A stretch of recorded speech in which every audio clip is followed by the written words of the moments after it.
வணக்கம். இன்னைக்கு அதாவது சவுக்கு சங்கர் அவர்கள் ஊடகவியலாளர் சவுக்கு சங்கர் அவர்கள் வெளியிட்ட ஒரு காணொலியை பார்க்க நேர்ந்தது. இந்த திமுக ஆட்சி எவ்வளோ அவலட்சணமான ஆட்சி, எவ்வளவு அலங்கோலமான ஆட்சி, எவ்வளவு சாக்கடைத்தனமான நாற்றம் பிடிக்கின்ற ஆட்சி அப்படிங்கிறதுக்கு இதுவும் ஒரு உதாரணம். பார்த்தீங்கன்னா அவர் காணொலியில் அவரே தான் அந்த காணொலியை வெளியிட்டிருக்காரு. அவரோட வீடு சாக்கடை தண்ணியாலையும் சாணி தண்ணி மலம் கலந்த தண்ணிகளால் நாசம் செய்யப்பட்டிருக்கு. அவருடைய மேஜையிலேருந்து துணிமணிகள் பெட்ரூம் வரைக்கும் நாசம் பண்ணி வச்சுருக்காங்க. அவர் என்ன சொல்கிறாரு, நான் இன்னைக்கு காலையில் என்னுடைய அலுவலகத்துக்கு புறப்பட்டு போகும்போதே வழியில் வழக்கத்திற்கு மாற ஒரு 2 பேருந்து நின்றுது. என்னடா இது சம்மந்தம் இல்லாமல் 2 நிற்கிதேன்னு நினைக்கும் போதே என் காரில் கல்லறிஞ்சாங்க. அப்போ நான் உஷாராகி உடனே அம்மாவுக்கு ஃபோன் பண்ணி யாரும் கதவை தட்டினா திறக்காதீங்க, நான் இப்போ வரேன் அப்படிங்கிற மாதிரி அவங்கள உஷாராக்கிட்டு காவல் நிலையத்துக்கு ஃபோன் பண்ணேன். அவங்க இதோ வரேன் அப்படின்னு சொல்லிட்டு அங்கே காவல் நிலையத்துக்கு பேசிட்டு வைக்கும்போதே அம்மாட்டிருந்து அழைப்பு வருது. எடுத்து அட்டன் பண்ணால் இவனுங்க பின்னாடி கதவை உடச்சிட்டு போய் அம்மா ஃபோனையை வாங்கி எனக்கு வீடியோ காலில் பேசுகிறாங்க. நாங்கள் பார்த்தியா உன் வீட்டை என்ன பண்ண போகிறோம் பார்த்தியா அப்படிங்கிற மாதிரி அப்படின்னு. எவ்வளோ ஒரு அவலமான ஆட்சி பார்த்தீங்களா. இந்த திமுக ஆட்சினாலே சாக்கடைத்தனமான நாற்றம் பிடிக்கும் செயல்பாடுகள் தான் இவங்களோட ஒவ்வொரு செயல்லையும் இருக்கும். இப்போ சமீபத்தில் தான் ஒரு வீவோட மேலே இதே மாதிரி அவங்க கீழே வேலை பார்க்குற ஒரு பெண்மணி தன்னுடைய தில்லு முள்ளுகளை இவங்க வெளியில் தெரிவிச்சிட்டாங்க, சட்டப்படி நடவடிக்கை எடுக்கிறதுக்கு காரணமாயிட்டாங்க அப்படிங்கிற கோபத்தில். அதுவும் திமுக பிரமுகரோட மனைவி தான். தன்னுடைய உயர் அதிகாரி என்றும் பார்க்காம போய் அந்த சாணியை கரைச்சி அவங்க தலையில் ஊற்றி அவமானப்படுத்தி ஃபைலெல்லாம் சாணியாகி அவ்வளோ ரணகலப்படுத்தினாங்க. அது காயறதுக்குள்ளே பார்த்தீங்கன்னா இப்போ சவுக்கு சங்கர் தனிப்பட்ட முறையில் அவர் பெரிய நேர்மையாளர். அவர் எல்லா கட்சியின் அநீதிகளையும் பேசுவார், எங்கே தப்பு நடந்தாலும் பேசுவார். திமுக இல்லை அதிமுகவோடைய அக்கப்பொருளையும் பேசுவார். அவர் ரொம்ப நியாயமானவர் அப்படின்லாம் அவருக்காக இந்த காணொலியில் நான் இதை பேசலை. ஏன்னா எனக்கு அவர் திமுகவை மட்டும்தான், திமுகவோட அக்கப்போர்களையும் அட்டூழியங்களையும் மட்டும்தான் பேசுவார். அது 90% உண்மையாகவும் இருந்திருக்கு. அவர் திமுகவின் ஒவ்வொரு நடவடிக்கையை பற்றி பேசுகிறதும் சரி, காவல்துறை எப்படியெல்லாம் திமுகவுக்கு உடந்தையாக இருக்குது, காவல்துறை கருணாநிதி அவர்களின் செல்ல பெயரால் அழைக்கப்பட்ட அந்த ஏவல் துறை இருக்கு இல்லையா, அந்த ஏவல் துறை என்னெல்லாம் ஏவல் வேலைகள் செய்யும், அங்கே நடக்கின்ற அக்கப்போர்கள் என்னென்ன அப்படின்னு அவர் சொல்கிறது எல்லாமே 90% உண்மையாக இருந்திருக்கு.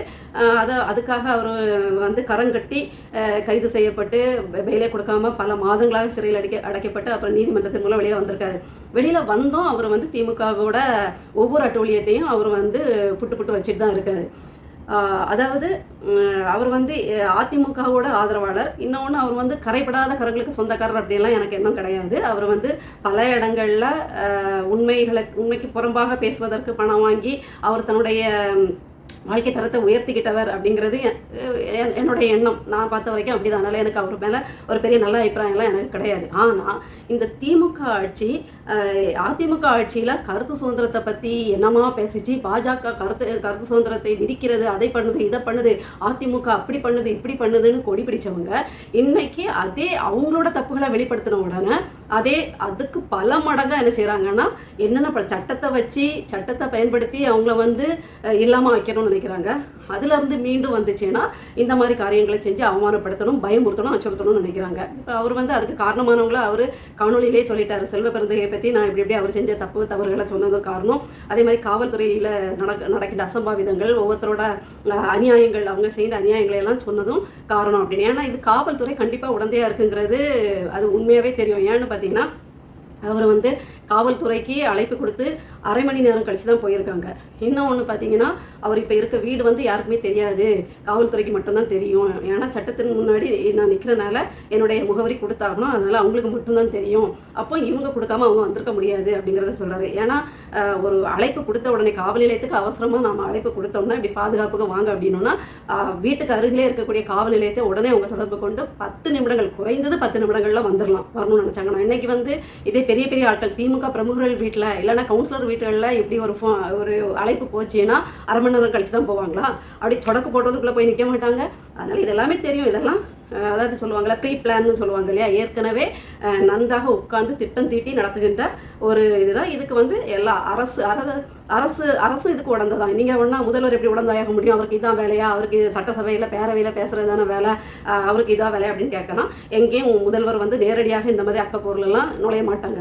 அவங்க ஒரு சமிஞ்சை கொடுப்பாங்க. இல்லைனா இந்த மாதிரி காரியங்கள் செய்யும்போது காவல்துறையை கண்டுக்காமல் இருக்க விடுவாங்க, அவங்க மேலே சட்டம் பாய விட மாட்டாங்க, இல்லை அதை நீர்த்து போக வைப்பாங்க. முதல்வர் அதாவது இந்த திமுக ஆட்சியில் திமுகவை எதிர்ப்பவர்களை யார் எது செஞ்சாலும் திமுக கண்டுக்காது. அப்போ திமுகவோட தலைவர் யார்? ஸ்டாலின் அவர்கள் தான். அப்போ அவர் கண்டுக்க மாட்டார். அவர் கண்டுக்காமல் இருக்கிறதே குற்றத்துக்கு உடந்தை தான். அவர் வாயால் சொல்லி இல்லைன்னா எழுத்துப்பூர்வமாக ஆணையிட்டால் தான் இதெல்லாம் நடக்கும் கிடையாது. ஏன்னா சட்டத்துக்கு புறம்பானதை யாராவது ஆதாரத்தோடு செய்வாங்களா? ஆனால் எதிர்க்கிறவங்கள இப்படியெல்லாம் செஞ்சால் இவர் கண்டுக்க மாட்டார். திமுக அது அதிமுக அரசில் அதிமுக கண்டுக்காது, திமுக அரசில் திமுக கண்டுக்காது, பாஜக அரசில் பாஜக கண்டுக்காது. இது எல்லாத்துக்கும் தெரிஞ்ச விஷயம்தான். இப்படி போயிட்டுருக்கு. அதாவது ஒரு கருத்து சுதந்திரம் அது இல்லைன்னா ஒரு உண்மையை பேசுகிறவங்களுக்கு உயிருக்கு உத்தரவாதம் கிடையாது, உயிருக்கு அச்சுறுத்தல். அப்போது ஒரு ஊரறிந்த ஒரு ஆளுகளுக்கே இந்த மாதிரி நிலைமைனா சாமானியர்கள் இவங்க கைகளில் மாட்டினா என்ன ஆவாங்க, சின்னவனா ஆவாங்க அப்படிங்கிறது இப்படியே அச்சுறுத்தி பயமுறுத்தி இவர்களை பற்றி பேசக்கூடாது அப்படின்னு அவங்க நினைக்கிறாங்க. ஆனால் நீங்கள் எவ்வளோதான் அடக்கி ஆண்டாலும் எப்போவுமே புரட்சி எப்போ வெடிக்கும்? அடக்கி ஆளும் முறை வந்து அதிகமாகும் போதும், அடக்குமுறைகள் அதிகமாகும் போது, ஒடுக்குமுறைகள் மூச்சு முற்ற அளவுக்கு ஆகும்போது தான் புரட்சி வெடிக்கும். நீங்கள் மூச்சு முற்ற அளவுக்கு ஒடுக்குமுறை அடக்குமுறையும் பண்ண புரட்சி வெடிக்க தான் செய்யும். நீங்கள் ஆஃப் பண்ணிடலாம், இதை அணைச்சிடலாம் அப்படின்னு நினச்சிங்கன்னா கிடையாது, அது வெடிச்சுக்கிட்டு தான் வரும். நீங்கள் ஒடுக்க நீங்கள் பயமுறுத்த துணிச்சல் பிறக்கும். உங்களை இன்னும் எதிர்க்கணும்னு தோணும். இன்னும் நிறைய பேர் பேசுவாங்க. நீங்கள் ஒருத்தரை அடித்தா 10 பேர் எழும்புவாங்க, நீங்கள் 10 பேர் அடிச்சிங்கன்னா 100 பேர் எழும்புவாங்க, 100 பேர் அடித்தா 1000 பேர்னு நீங்கள் வலிமையை தான் கூட்டி கொடுப்பீங்க. புரட்சியாளர்களுக்கோ இல்லை நல்லவங்களுக்கோ சமூக ஆர்வலர்களுக்கோ சமூகத்தை சீர்திருத்தணும்னு நினைக்கின்ற ஊடகவியலாளர்களுக்கோ பேசுகிறவங்களுக்கு நீங்கள் துணிச்சலை தான் கூட்டி கொடுக்குறீங்களே தவிர ஒரு நாளும் உங்களுடைய அடக்குமுறைகளுக்கு யாரும் பயப்பட மாட்டாங்க. ஒருத்தர் வீழ்ந்தால் அந்த இடத்துல இருந்து இன்னும் 10 பேர் முளைப்பாங்கங்கிறது தான் நியதி. நீங்கள் வேணா போய் வரலாறுகளை படிங்க. உலக சாம்ராஜ்யங்கள்ல இருந்து ஆரம்பிச்ச அடக்குமுறையில எல்லாம் அவங்க வீழ்ந்ததுக்கு காரணம் அவங்க ஒடுக்க பீரிட்டு எழுந்த புரட்சி தான் காரணம் அப்படிங்கிறத நீங்கள் இது பண்ணுங்க. இங்கே 6லும் சாவு 100லும் சாவு அந்த கருத்தை உள்வாங்கிக்கிட்டவங்கள நீங்கள் ஒன்றுமே பண்ண முடியாது. இன்னும் ஒன்று வந்து எல்லாரும் ஒரு நாள் போக வேண்டியதுதான். இதில் வந்து நீங்கள் வந்து கூலிப்படைகளை வச்சோ இல்லைன்னா ஆள் வச்சோ என்ன பண்ணினாலும் பண்ணினவங்களாம் 1000 வருஷம் இருந்துட போகிறதில்ல. இல்லை சாகாவரம் பெற்றுட்டு வரலை. நீங்கள் ஒன்று செஞ்சீங்கன்னா உங்கள் குடும்பங்களுக்கு 10 100மா அந்த சாபங்கள் அதே நிகழ்வுகள் அதே கோர சம்பவங்கள் நடக்கும்னு நான் ஒரு இறை நம்பிக்கையிலையும் ஒரு என்ன சொல்கிறது அப்படிதான், அதான் இயற்கை நியதி அப்படிங்கிற முறையில் சொல்லிக்கிறேன். இதெல்லாம் புரிஞ்சுக்கிட்டீங்கன்னா நல்லா ஆட்சி செய்வீங்க. இல்லைன்னா நீங்கள் எப்படி கத்தி எடுத்தவன் கத்தியாலேயோ வாள் எடுத்தவன் வாளாலேயோ அதே மாதிரி நீங்கள் போடுற திட்டங்கள் உங்களுக்கு பலிக்கும், உங்கள் குடும்பங்களுக்கு பலிக்கும், அவ்வளோதான். நீங்களும் இதுக்கெல்லாம் விதிவிலக்கு கிடையாது, தப்பிக்கலாம் முடியாது. நீங்கள் சாகாவரம் பெற்று வந்தவர்கள் அல்ல. அதை இங்கே தெளிவாக நான் சொல்லிக்கிறேன். இன்னொன்று பார்த்தீங்கன்னா இந்த அடக்குமுறைகளை பார்க்கும்போது நம்ம நாம் தமிழர் மீதான அடக்குமுறையை நம்ம பேசியே ஆகணும். அதாவது மருதமலை கோயில் குடமுழுக்குக்கு வந்து தமிழில் அந்த குடமுழுக்கு நடத்தணும் அப்படின்ட்டு ஒரு நல்ல விஷயத்த முன்னெடுக்கிறாங்க. அதுக்கு துண்டறிக்கை கொடுக்குறாங்க நாம் தமிழர் கட்சியை சேர்ந்தவங்க, அதை பிரச்சாரம் பண்ணுறாங்க. அதுக்கு இந்த கருணாநிதி அவர்களால் செல்லமாக அழைக்கப்பட்ட ஏவல் துறை வந்து அவ்வளோ அடக்குமுறை பண்ணுது. கழுத்தை பிடிச்சி நெரிக்கிறாங்க, கழுத்தை பிடிச்சி இழுக்கிறாங்க, பேசிட்டே இருக்கும்போது கையை வச்சு கழுத்தை அப்படியே அமுக்கி இழுக்கிறாங்க, என்னென்னவோ சித்திரம் பண்ணுறாங்க, இழுத்துட்டு போகிறாங்க, அவ்வளோ பண்ணுறாங்க. எனக்கு என்னன்னா அதிமுக ஆட்சியில் எதுக்குமே சுதந்திரம் இல்லை, பாஜகவோட சேர்ந்து வந்து குரல் வழியை நெருக்கிது அப்படின்னு துடிச்ச இந்த திமுக நாடக கம்பெனி இருக்கு இல்லையா, அது இப்போது தமிழர்கள் தங்களுடைய தமிழ்நாட்டில் உள்ள கோயிலுக்கு தமிழில் குடமுழுக்கு வேணும்ன்ட்டு உரிமையை கேட்குறாங்க, இயல்பாக கேட்குறாங்க, சாதாரணமாக கேட்குறாங்க. அது பொறுக்க முடியாமல் இவ்வளோ அட்டூழியம் பண்ணுறாங்க. ஏன்னா அவங்க தமிழர்கள் இல்லை. அவங்க வந்து தமிழர்களாக இருந்தால் தானே தன்னுடைய தாய்மொழி மூலம் பற்று வரும். இப்போ வந்து இவங்க தமிழர்களாக இருந்தால் நாம் இன்றைக்கி இந்த துண்டறிக்கை கொடுக்க வேண்டிய அவசியமே வந்திருக்காது. இவங்க வந்து ஒரு மாற்றான்கள், நம்மளை தமிழ்நாட்டுக்கு இவர்கள் மாற்றான்கள். அந்த திராவிடர்கள் எல்லாமே மாற்றான்களாக இருக்க போய் நாம் நம்ம நாட்டில் நம்ம மொழிக்காக போராட வேண்டியதாக இருக்குது. அதை அடக்கிறதுக்கு இதே ஏவல் துறை வந்து நல்ல பயிற்சி பெற்றுட்டு வந்திருக்கு அப்படின்னு சொன்னாங்க. இவங்க வந்து நாட்டு மக்களை காப்பாற்றும் பணியிலெல்லாம் கிடையாது. ஆட்சியாளர்களை வந்து எப்படி ஆட்சியாளர்கள் நன்மதிப்பை எப்படி பெறலாம், இந்த கொடுங்கோல் ஆட்சியாளர்கள் சொல்கிறத கேட்டு நடந்து எப்படி பதவி வாங்கலாம், எப்படி புரட்சியாக வெடிக்கின்ற கட்சிகளை வந்து அடக்கி ஆளலாம், நாம் தமிழரை என்னெல்லாம் போட்டு ஒடுக்கி ஆளலாம் அப்படின்னு நினைக்கிறாங்க.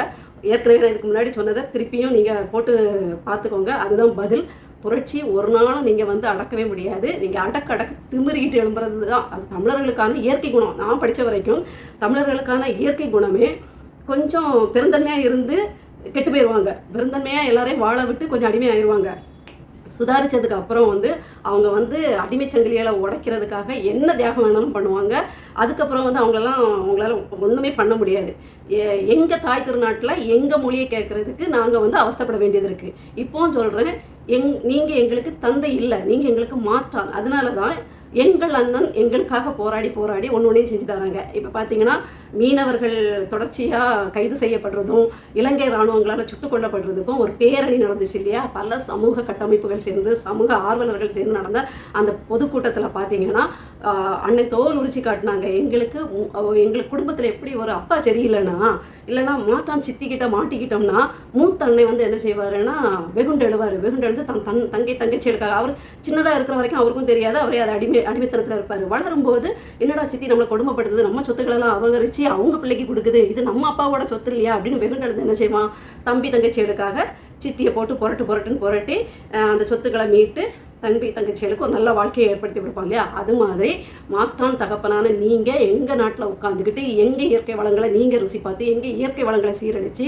நீங்கள் காசுக்காகவும் பணத்துக்காகவும் பினாமி சொத்துக்களுக்காகவும் எங்களை சூறையாடும்போது நீங்கள் ஒரு பொறுப்பற்ற தகப்பனாக நடந்துக்கிட்டு இருக்கும்போது ஒரு பொறுப்பான அண்ணனா எங்களை வந்து காப்பாற்றிட்டு இருக்காரு எங்கள் அண்ணன் செந்தமிழன் சீமான் அவர்கள். இன்னைக்கு அவர் போட்ட ஒரு பொதுக்குழுவோட விளைவு என்னன்னு பார்த்தீங்கன்னா, பிரதமர் மோடி அவர்கள் இந்த இலங்கை மீனவர் பிரச்சனைக்காக இலங்கைக்கு சென்று பேச போகிறார், ஒரு நல்லிணக்கத்தை ஏற்படுத்துறதுக்கு பேச்சுவார்த்தை நடத்தலாமான்னு யோசிக்கிறார் அப்படின்னு ஒரு தகவல் கசிஞ்சிருக்கு.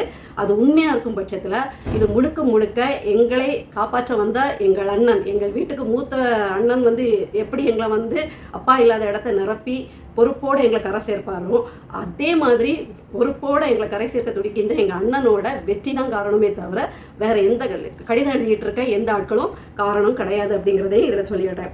அதே மாதிரி இப்போ ஒரு தீர்ப்பு வந்திருக்கு. மருதமலை திருப்பரங்குன்றம் மலை சிக்கந்தர் சிக்கல் தீர்ந்து விட்டது, சிக்கந்தருக்கு சிக்கல் இல்லை அப்படின்னு ஒரு தீர்ப்பு வந்திருக்கு. அப்போ நீதிபதிகள் என்ன சொல்றாங்கன்னா, கடவுள்கள் எல்லாரும் வந்து சரியாக தான் இருக்காங்க, ஆனால் சில மனிதர்கள் தான் சரியா இல்லை அப்படின்னு சொல்கிறாங்க. சிறப்பான கருத்து. உண்மையிலே கடவுள்கள் சிறப்பாக தான் இருக்காங்க, நல்லது தான் சொல்கிறாங்க, ஒற்றுமையை தான் அவங்க வலியுறுத்துகிறாங்க. மனிதர்கள் தான் பிரித்தாளும் சூழ்ச்சியில் இருக்காங்க, அரசியல் நாடகங்களுக்காக பிரித்தாளும் சூழ்ச்சி நடக்குது அப்படிங்கிறது நமக்கு புரியுது. இருந்தாலும் நீதிபதிகள் இந்த வார்த்தை சொல்லும்போது எனக்கு ஒரு மனசுக்குள்ள ஒரு சொல்லாடல் தோணுச்சு. என்னன்னா, ஆமாம்மா இங்கே சட்டங்கள் எல்லாம் சிறப்பாக தான் இருக்குது, இங்கே சட்டங்கள் எல்லாம் சரியாக தான் இருக்குது, ஆனால் சில நீதிபதிகள் தான் சரியில்லை அப்படின்னு சொல்ல தோணுச்சு. ஏன்னா இந்த திருப்பரங்குன்ற தீர்ப்பில் வந்து நீதிபதிகள் சரியான நீதி வழங்கியிருக்காங்க, அதில் எந்த மாற்று கருத்தும் கிடையாது. சரியானனா 100க்கு 101% சரியான தீர்ப்பு வழங்கியிருக்காங்க. ஆனால் பல வழக்குகளில் பல விஷயங்களில் பல அரசியல் வழக்குகளாக இருந்தாலும் சரி தான், பல வந்து சாமானியர்களோட வழக்குகளாக இருந்தாலும் சரி தான், இல்லை ஒரு என்ன சொல்கிறது, சமீப காலங்களில் நடக்கக்கூடிய ஒவ்வொரு வழக்குகளை பார்க்கும்போது நீதிபதிகள் தீர்ப்பு சாதகமாக ஒரு பின்புலம் கொண்டவங்களுக்கு கொடுத்து தப்பிக்க விடுறாங்க. இங்கே நீதி கிடைக்கல அப்படிங்கிறது தான் மனசில் தோணுனா ஒரு பெரிய பாரமாக இருந்துகிட்டே இருந்தது. ஏன்னா பல வழக்குகளில் நீதி கிடைக்கல அப்படிங்கிறது உண்மை. அப்போ சட்டம் சரியில்லையா அப்படின்னு கிடையாது, சட்டம் சரியாக தான் இருக்குது. சட்டம் மனிதர்களை காப்பாற்றணும், நியாயம் மனிதர்களுக்கு வழங்கணும். இங்கே யாரும் வந்து ஒரு நிரபராதி கூட தண்டிக்கப்பட்டக்கூடாது. நியாயம் அப்படியே அந்த திராசு தட்டில் இருக்க மாதிரி அப்படி சமமாக கிடைக்கணும். ஏழை பணக்காரன் வித்தியாசம் இல்லாமல் அதிகார வர்க்கமாக இருந்தாலும் சரி தான், அரசியல் வியாதியாக இருந்தாலும் சரி தான், நீதி வழங்கப்படணும் அப்படின்னு தான் சட்டம் சொல்லுது. சட்டம் வந்து அரசியல்வாதிகளுக்கோ முதலமைச்சருக்கு தனி சட்டமோ எம்எல்ஏக்கு தனி சட்டமோ சாமானியர்களுக்கு தனி சட்டமோ கிடையாது. எல்லாருக்கும் ஒரே சட்டத்தை தான் சட்டம் சரியாக சொல்லுது. ஆனால் நீதிபதிகள் நிறைய வழக்குகளில் சரியா இல்லை அப்படிங்கிற ஒரு மன வருத்தம் இருக்கும்போது ஒரு சில நீதிபதிகள் நீதியாக இப்படி தீர்ப்பு வழங்கி நம்முடைய வயிற்றுகளில் பாலை வார்க்கிறாங்க. கொஞ்சம் சில நேரங்களில் இப்படி ஒரு நியாயமான தீர்ப்பு வரும்போது ஒரு நிம்மதி பெருமூச்சு வருது. சரி, நீதி இன்னும் சாகலை, எங்கே கொஞ்சம் மிச்சம் இருக்குது, உண்மையிலே சிலர் நீதி அதிபதிகளாக இருக்காங்க அப்படிங்கிறது புரியுது. இந்த மாதிரி நீதியான நியாய தீர்ப்புகள் தொடரணும் அப்படின்னு சொல்லி இந்த காணொலியை முடிக்கிறேன்.